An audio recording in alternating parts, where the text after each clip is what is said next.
काठमाडौँ भ्यालीको मजाले लोकेसन थाहा भएको ड्राइभरहरू बेरोजगारी नै हुनुहुन्छ भने चाहिँ यो भिडियोलाई अन्तिमसम्म हेरेर साथ दिनुहोला। टाहा चालमा 9 बजेबाट 6 बजेसम्म पर्सनल कार चलाउन सक्ने ड्राइभर आवश्यकता। स्यालेरी रहेको छ 25,000, शनिबार छुट्टी।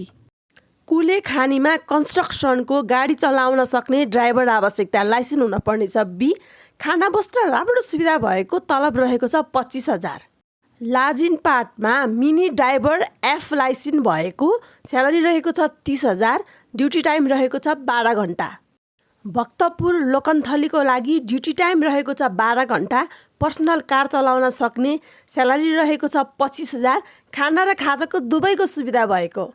टेकुमा पर्सनल कार चलाउन सक्ने, लाइसेन्स हुनुपर्नेछ ए र बी, स्यालेरी रहेको छ 22,000, समय रहेको छ बिहान 8 बजेबाट बेलुका 7 बजेसम्म, शनिबार छुट्टी। कोही हुनुहुन्छ भने तल दिएको नम्बरमा थप जानकारी बुझ्न सक्नुहुन्छ। हजुरहरूलाई ड्राइभरको भ्याकेन्सी मन परेमा हाम्रो बायोमा दिएको नम्बरमा कल गरी थप जानकारी बुझ्न सक्नुहुन्छ। धन्यवाद। म डोमा मिस प्रभु जब सेन्टरबाट।